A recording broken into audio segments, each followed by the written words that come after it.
Bismillahirrahmanirrahim. Assalamu alaikum. In this lecture series of advanced ordinary differential equation, now we are going to talk about phase plane diagram for linear system when eigenvalues are complex. तो पहले हमने जो भी case discuss किए हैं 5 case, इन सब में जो आइगन वैल्यूज़ थी वो सारी की सारी रियल्स थी, लेकिन अब हम जो केस डिस्कस करने जा रहे हैं उसमें आइगन वैल्यूज़ जो हैं वो कम्प्लेक्स हुआ करेंगी। मसलन ये हमने एक जनरल सिस्टम दे लिया, X prime equal to X plus B Y, Y prime equal to minus B X plus A Y with B is non zero. इसको मैट्रिक्स फॉर्म में इस तरह से लिखा, इसमें से कोएफिशिएंट मैट्रिक्स हमने ये लिख लिया। इसके लिए कैरेक्टरिस्टिक इक्वेशन लिखी lambda square minus trace of A lambda plus determinant of A equal to zero. अब ट्रेस ऑफ ए जो है ये जो 2a है, इसी तरह से इसका जो डिटर्मिनेंट है वो आपको मिलेगा A square plus B square. तो ये हमने लिख ली। फिर characteristic equation lambda square minus 2a lambda plus A square plus B square equal to zero. अब क्योंकि इसमें ए और बी दोनों इन जनरल लिखे हुए हैं, ये कोई नंबर की फॉर्म में पर्टिकुलर वैल्यू तो नंबर्स की है नहीं, इस वजह से मुझे यहाँ पे क्वाड्रेटिक फार्मूला जो है उसका यूज़ करना पड़ेगा। क्वाड्रेटिक फार्मूला मैं लिखूँगा lambda equal to minus B plus minus B square minus 4ac square root by 2a। अब b जो है वो तो मेरे पास माइनस 2a है, तो इसे मैं प्लस 2a लिखूँगा क्योंकि ये भी माइनस है, प्लस माइनस बी स्क्वायर यानी 4a स्क्वायर, और उसके बाद माइनस 4a1 है, और c जो है वो मेरे पास ए स्क्वायर प्लस बी स्क्वायर है, तो इसे मैं लिखूँगा minus 4a square minus 4b square. तो ये दोनों कैंसिल आउट हो जाएंगे, ये रह जाएगा माइनस 4b स्क्वायर। नॉमिनेटर से 2 कॉमन किया जा सकता है, वो डिनोमिनेटर वाले 2 से कैंसिल हो जाएगा, तो रह जाएगा a plus minus minus B square square root. अब इस माइनस की वजह से मैं आयोटा लिख लूँगा और square root B square. Square root B square का मतलब क्या है कि b की जो है वो एब्सोल्यूट वैल्यू यानी मॉडुलस ऑफ b लिखा जा सकता है, lambda equal a plus minus b modulus iota, means के b आपका क्या है, पॉजिटिव है। अब x और y को मैंने पोलर कोऑर्डिनेट r और थीटा की फॉर्म में लिख लिया, क्योंकि x और y दोनों जो है फंक्शन ऑफ t थे, तो r और थीटा जो है ये भी फंक्शन ऑफ t होंगे। तो x मुझे पता है पोलर कोऑर्डिनेट्स में r cos थीटा की इक्वल होता है, y जो है वो r sin थीटा होता है। तो इन स्क्वायर अगर किया मैंने, यानी इस पे पैथागोरस लगाया या स्क्वायर और सम किया, तो मुझे मिला r square equal to X square plus Y square. इसको अगर मैं with respect to t differentiate करूँ तो मुझे मिलेगा इसका डेरिवेटिव, क्योंकि r और थीटा दोनों जो हैं ये फंक्शन ऑफ t हैं, जैसे x और y है। तो इसका मतलब है इन सब पे जो है वो t के डेरिवेटिव का इफेक्ट होगा। इसे लिखा जाएगा 2r r prime equal to 2x x prime plus 2y y prime. 2r से डिवाइड किया तो r प्राइम मुझे मिला, क्योंकि इन दोनों के साथ भी 2 है तो ये इस 2 से कैंसिल हो जाएगा, x prime plus y y prime by r। अब x प्राइम जो है वो तो मुझे पता है x प्लस बी वाई था, जो कि हमने जनरल सिस्टम लिया हुआ है, वो यहाँ पे सब्स्टिट्यूट किया। y prime minus B X plus A Y था, वो यहाँ पे सब्स्टिट्यूट किया। इनको जब मैंने सिंप्लीफाई किया तो मेरे पास रह गया ये X square plus A Y square. अब दोनों में से ए को कॉमन किया तो X square plus Y square, और X square plus Y square किसके इक्वल है, आर स्क्वायर के। तो ये रह गया A R square by R, और आर से कैंसिल तो क्या रह गया ए आर। एक मुझे इक्वेशन मिल गई R prime equal to A R. इसी तरह से टेंजेंट थीटा जो है ये वाई बाई एक्स के इक्वल होता है। तो इसको जब डिफरेंशिएट किया तो टेंजेंट का डेरिवेटिव होता है सीकेंट स्क्वायर थीटा। तो थीटा चूँकि फंक्शन ऑफ टी है तो थीटा का derivative theta prime equal to, इस पे कोशेंट रूल लगाया तो इसका डेरिवेटिव मुझे मिला X Y prime minus Y X prime by X square. उसी तरह से एक्स प्राइम और वाई प्राइम की वैल्यू यहाँ पे सब्स्टिट्यूट की, सिंप्लीफाई किया तो ये minus B R square by R square cos square theta, ये आर स्क्वायर से कैंसिल। तो इस साइड पे देखें ये सीकेंट स्क्वायर थीटा है, ये भी बन जाएगा 1 बाई कॉस स्क्वायर थीटा जो है ये भी सीकेंट स्क्वायर थीटा बन जाएगा। सीकेंट स्क्वायर से कैंसिल, तो थीटा प्राइम रह जाएगा माइनस बी के इक्वल। अगर एक्स वाई जो है ये मेरे इस सिस्टम का सॉल्यूशन हो तो आर टी जो है ये क्योंकि पोलर कोऑर्डिनेट्स थे एक्स और वाई के, तो फिर आर थीटा जो है वो इस सिस्टम को सॉल्व करेगा। जैसे एक्स वाई जो है ये इस सिस्टम को सॉल्व कर रहा है, उसी तरह से आर थीटा जो है इस सिस्टम को सॉल्व करेगा। और ये सिस्टम हमने अभी फाइंड किया R prime equal to A R और theta prime equal to minus B. यानी अगर एक्स वाई इस सिस्टम का सॉल्यूशन है तो चूंकि आर थीटा जो एक्स वाई के पोलर कोऑर्डिनेट्स हैं तो ये दोनों फिर इस सिस्टम को सॉल्व करेंगे। अब केस 5 हम यहाँ पे डिस्कस करते हैं कि अगर आपके पास दोनों आइगन वैल्यूज जो हैं वो प्योर इमेजिनरी हो, यानी इनमें जो रियल पार्ट है वो ज़ीरो हो, लैम्डा 1 अयोटा बीटा और लैम्डा 2 माइनस अयोटा बीटा, और बीटा जो है ये आपका पॉजिटिव नंबर हो। तो ये सिस्टम आपको गिवन है, बीटा आपके पास नॉन ज़ीरो नंबर है। इस सिस्टम के लिए क्या करें, फेज प्लेन डायग्राम ड्रा करें। तो ये था हमारे पास जनरल सिस्टम। इस जनरल सिस्टम का अगर इस सिस्टम के साथ गिवन सिस्टम के साथ कंपैरिजन करें तो आपको ए क्या मिलता है, ज़ीरो मिलता है। यानी इसमें अगर आप ए को ज़ीरो रख लें तो इस जनरल सिस्टम से आपको ये सिस्टम मिल जाता है। एक्स प्राइम ए को ज़ीरो रखें तो B Y, Y prime equal to A को ज़ीरो रखें तो माइनस बी एक्स। तो इस सिस्टम के लिए हमने देखा था कि हमें जो आइगन वैल्यूज़ मिली थी वो lambda equal to A plus minus B mod iota मिली थी। तो अब चूंकि ए ज़ीरो है तो जो आइगन वैल्यूज़ मिलेंगी वो मिलेगी lambda equal to plus minus B mod iota, यानी बी मॉड अयोटा और माइनस बी मॉड अयोटा। ये मैंने वो दोनों लिख ली, ठीक है। चूंकि एक्स और वाई जो है वो तो इस सिस्टम का सॉल्यूशन है और आर और थीटा जो है ये पोलर कोऑर्डिनेट्स हैं एक्स और वाई के, तो फिर आर और थीटा जो है वो इस सिस्टम को सॉल्व करेंगे। क्यों? क्योंकि जब हमने बात की थी पिछली स्लाइड में कि एक्स और वाई जो है इस जनरल सिस्टम का सॉल्यूशन हो तो आर और थीटा जो है इस सिस्टम का सॉल्यूशन बनते हैं। अब चूंकि इसको भी हमने रिड्यूस किया ए को ज़ीरो रख के तो ये सिस्टम मिला, तो जब ए को ज़ीरो रख के इस जनरल सिस्टम से ये सिस्टम मिला है तो इसके लिए जो आपको पोलर सिस्टम मिलेगा वो भी तो रिड्यूस होगा, उसमें भी तो ए को आपको ज़ीरो रखना पड़ना है। तो इसमें जब आप ए को ज़ीरो रखेंगे तो आर प्राइम आपको ज़ीरो मिलेगा, थीटा प्राइम माइनस बी मिलेगा। यही हमने लिखा हुआ है। अब फर्स्ट इक्वेशन जो है R prime equal to zero, ये कह रही है कि जो आर्बिट आपको मिलेंगे वो सेम डिस्टेंस से मिलेंगे ऑरिजिन से। यानी R prime equal to zero means कि अगर आप इसको इंटीग्रेट करें तो आपको आर क्या मिलेगा, कांस्टेंट।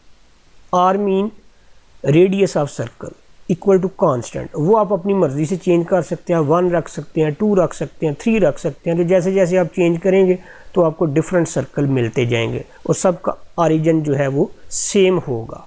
और सेकंड इक्वेशन जो है theta prime equal to minus B, ये शो कर रही है कि उन तमाम सर्कल की जो एंगुलर वेलोसिटी होगी वो कांस्टेंट होगी और वो किसके इक्वल होगी, माइनस बी के। तो इसको अगर हम फेज प्लेन डायग्राम में देखें तो इस तरह से इसकी फेज प्लेन डायग्राम बनेगी। ये जो सर्कल हमने ड्रा किए हैं ये फर्स्ट इक्वेशन से ड्रा किए थे R prime equal to zero के लिए, क्योंकि उसको इंटीग्रेट करने से हमें आर इक्वल टू कांस्टेंट मिल रहा था। अब ये कांस्टेंट आप चेंज करते जाएं तो आपको डिफरेंट सर्कल डिफरेंट रेडियस के मिलते जाएंगे और सबकी जो एंगुलर वेलोसिटी है वो माइनस बी होगी, वो कांस्टेंट होगी, ठीक है।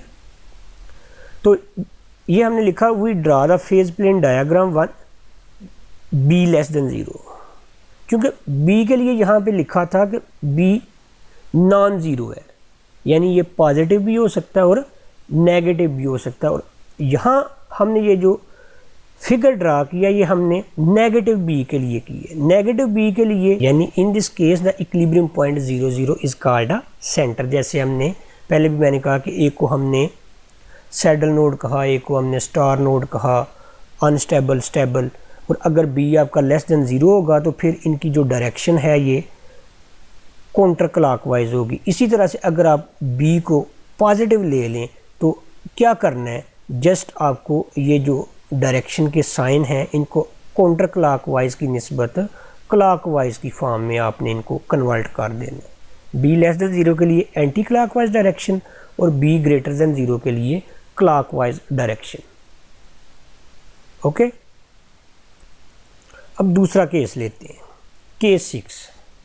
पहले हमने जो कंसीडर किया है वो प्योर इमेजिनरी था, लेकिन ये λ1 equal to alpha plus iota beta और λ2 अल्फ़ा माइनस एटा बीटा, जिसमें अल्फ़ा जो है ये नेगेटिव है जबकि बीटा पॉजिटिव है।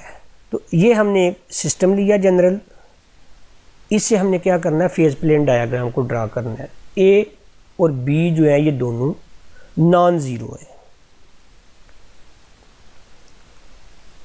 तो इस सिस्टम के लिए हम पहले देख चुके हैं कि जो हमें फर्स्ट स्लाइड में हमने देखा था कि जो हमें आइगन वैल्यूज़ मिलती हैं वो ए प्लस बी मॉड आयोटा और ए माइनस बी मॉड आयोटा की फॉर्म में मिलती है। और अगर एक्स वाई इस सिस्टम का सलूशन हो और आर और थीटा जो है ये पोलर कोऑर्डिनेट्स हों एक्स और वाई के, तो फिर आर और थीटा जो है वो इस सिस्टम को सॉल्व करते हैं। ये हम पहले देख चुके हैं। इसमें फर्स्ट इक्वेशन जो है R prime equal to A R, अगर ए आपका नेगेटिव हो तो जैसे जैसे ए की वैल्यू बढ़ेगी ये आर प्राइम की वैल्यू जो है वो डिक्रीज होगी। Implies that if N orbit is not at the origin and a less than 0, then as say time increasing it is getting closer to the origin, कि जैसे जैसे a आपका बढ़ेगा, a चूँकि नेगेटिव है तो r प्राइम आपका decrease होगा तो ये origin को अप्रोच करेगा। इसी तरह से second equation theta prime equal to minus B, ये तो आपको पता है ये शो करती है एंगुलर वेलोसिटी को, angular velocity is minus B. तो इसके लिए जो हमें फिगर मिलेगी वो कुछ इस टाइप की बनेगी, इसको बोलेंगे हम स्पाइरल। और अगर डायरेक्शन जो है वो ओरिजिन की साइड पे है तो फिर हम कहेंगे स्टेबल स्पाइरल नोड, और अगर ये ओरिजिन की साइड पे नहीं होगी तो फिर हम उसे बोलेंगे अनस्टेबल स्पाइरल नोड। तो ये हमने लिखा, we draw the phase plane diagram when A जो है ये लेस देन 0 हो जबकि बी जो है ये ग्रेटर देन 0 हो। In this case if A less than 0 the origin is called, यानी जो इक्विलिब्रियम पॉइंट था आपका 0 0 उसको हम क्या कहेंगे कि ये स्टेबल है। और अगर ए आपका ग्रेटर देन 0 हो then the object spiral away from the origin and we say that the origin is an unstable spiral point. तो फिर उसके लिए क्या करना पड़ेगा, हमें सिर्फ ये जो एरो की डायरेक्शंस हैं इनको चेंज करना पड़ेगा, रिवर्स करना पड़ेगा। Arrow are pointed in the opposite direction. दूसरा केस हम लेते हैं, अभी तो हमने कंसीडर किया जिसमें ए आपका लेस देन 0 था यानी नेगेटिव था। अब अगर ए आपका पॉजिटिव हो, बी तो हमने दोनों केस में लिया कि बी तो पॉजिटिव ही रहेगा, लेकिन ए अगर पॉजिटिव हो या नेगेटिव हो, नेगेटिव के लिए तो हम देख चुके हैं कि वो स्टेबल स्पाइरल है, और पॉजिटिव के लिए हम देखते हैं कि ये अनस्टेबल स्पाइरल होगा।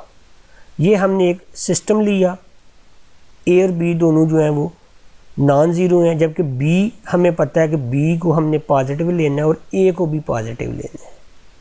तो इससे पहले हम देख चुके हैं कि आइगन वैल्यूज़ कैसे फाइंड करते हैं और आइगन वैल्यूज़ क्या आती हैं इस टाइप के सिस्टम की। वो हमने लिखी थी ए प्लस बी मॉड आयोटा और ए माइनस बी मॉड आयोटा। यानी अगर हम इस सिस्टम से इसको मैट्रिक्स फॉर्म में लिख के जो कोएफिशिएंट मैट्रिक्स है उससे कैरेक्टरिस्टिक इक्वेशन लिखें और फिर λ1 और λ2 फाइंड करें तो λ1 आपको 1 प्लस एयोटा और λ2 आपको 1 माइनस एयोटा की फॉर्म में मिलेगा। इन दोनों में चूंकि रियल पार्ट जो है वो पॉजिटिव है, जैसा कि हमने ऊपर लिखा हुआ है कि ए ग्रेटर देन यानी अल्फ़ा ग्रेटर देन 0 है, तो जब भी अल्फ़ा ग्रेटर देन 0 होगा तो हमें इतना पता चल चुका है, पीछे भी हम बयान कर चुके हैं कि जो आपको स्पाइरल पॉइंट मिलेगा वो अनस्टेबल होगा। अगर ये नेगेटिव होगा तो फिर आपको मिलेगा, जैसे हमने पिछले क्वेश्चन में किया कि a<0 के लिए ये स्टेबल स्पाइरल पॉइंट मिलेगा, और जब ये पॉजिटिव होगा तो फिर अनस्टेबल स्पाइरल पॉइंट मिलेगा। जब ये अनस्टेबल होगा तो फिर वो या तो काउंटर क्लॉकवाइज डायरेक्शन में हो सकता है या क्लॉकवाइज डायरेक्शन में हो सकता है। उसकी डायरेक्शन चेक करने के लिए हम क्या करेंगे, एक्स प्राइम को x=0 पे देखेंगे, x प्राइम एट x=0, तो ये मिलेगा आपको x प्राइम -5y।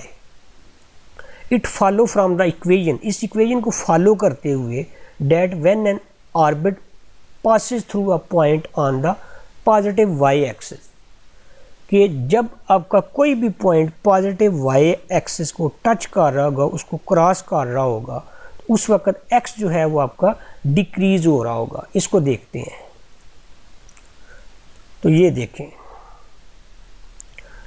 ये मेरे पास सिस्टम था, x प्राइम =4x - 5y और y प्राइम =2x - 2y। मुझे इसको कैसे चेक करना है, y एक्सिस पे चेक करना है। y एक्सिस पे मुझे पता है x 0 होता है, इस वजह से मैंने पिछली इक्वेशन जो है वो भी x = 0 पे चेक की। तो यहाँ मैं दोनों को चेक कर रहा हूँ x = 0 पे। तो फर्स्ट में जब मैं x को 0 पुट करूँगा तो x प्राइम मुझे मिलेगा -5y, और सेकंड में x को 0 सब्स्टिट्यूट करने से y प्राइम = -2y।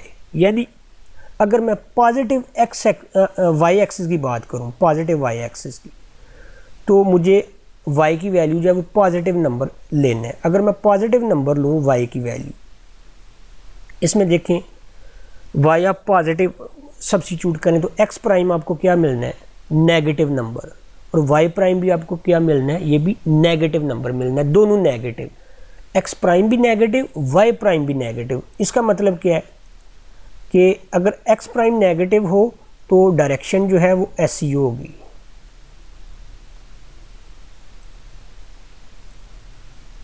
ये x प्राइम नेगेटिव के लिए, और अगर y प्राइम जो है नेगेटिव हो तो उसके लिए डायरेक्शन जो है वो ऐसी होगी,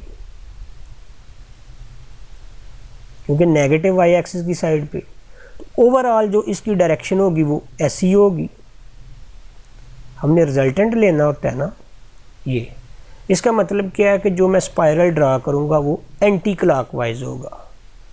हमने बात की है ना कि जब ए आपका पॉजिटिव हो तो स्पाइरल क्लॉकवाइज भी हो सकता है और एंटी क्लॉकवाइज भी हो सकता है। तो इस केस में ये एंटी क्लॉकवाइज होगा, और वो जो स्पाइरल बनेंगे वो कुछ इस फॉर्म में बनेंगे, ऐसे ऐसे बनेगा, ऐसे होगा, ऐसे बन सकता है। क्यों? क्योंकि ये डायरेक्शन हमें बता रही है। अब हमने इसकी डायरेक्शन इस तरह से लगानी है, ये और ये। इसी तरह मैं यहाँ से भी एंटी क्लॉकवाइज ऐसे बना सकता हूँ, स्पाइरल ये बना सकता हूँ,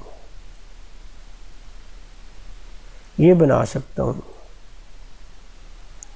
ये बना सकता हूँ, और इनकी डायरेक्शन जो है वो ऐसी होगी।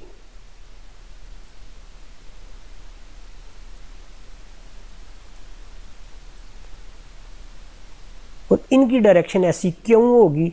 अब आपने क्या करना है, नेगेटिव y एक्सिस पे आ जाना है। नेगेटिव y एक्सिस पे जब आप आएंगे तो आपको y की वैल्यू क्या सब्स्टिट्यूट करनी है, नेगेटिव y। जब नेगेटिव आप सब्स्टिट्यूट करेंगे तो यहाँ नेगेटिव आप रखेंगे तो x प्राइम भी आपको पॉजिटिव मिलेगा, y प्राइम भी आपको पॉजिटिव मिलेगा। जब ये दोनों पॉजिटिव मिलेंगे तो x प्राइम अगर पॉजिटिव हो तो डायरेक्शन ये होती है, y प्राइम पॉजिटिव हो तो डायरेक्शन ये होती है, दोनों की रिजल्टेंट ये होगी। ठीक है, इस वजह से हमने इनकी डायरेक्शन ये बनाई है। तो मैं ये यहाँ दोबारा बता रहा हूँ कि अगर आपका ए जो है, यानी जब कम्प्लेक्स आइगन वैल्यूज़ मिलेंगी तो उनमें जो रियल पार्ट होगा वो पॉजिटिव होगा, तो आपका जो स्पाइरल है वो एंटी क्लॉकवाइज या क्लॉकवाइज डायरेक्शन में हो सकता है। और वो किस डायरेक्शन में होगा वो आप इस तरह से चेक कर लेंगे। कि आपका जो स्पाइरल है वो वाई एक्सिस को जब टच करेगा तो उसकी डायरेक्शन क्या होगी। तो वाई एक्सिस को टच करने के लिए अब कैसे देखेंगे, जब आप एक्स को 0 सब्स्टिट्यूट करेंगे। लेकिन अगर आपकी आइगन वैल्यूज़ का जो रियल पार्ट है वो नेगेटिव होगा तो फिर जो स्पाइरल है वो तो इसी तरह से बनेगा और होगा भी वो स्टेबल। इस तरह से जो बनेगा वो अनस्टेबल होगा। लेकिन वो ये चूँकि काउंटर क्लॉकवाइज डायरेक्शन में है, वो क्लॉकवाइज डायरेक्शन में भी हो सकता है, लेकिन होगा वो अनस्टेबल।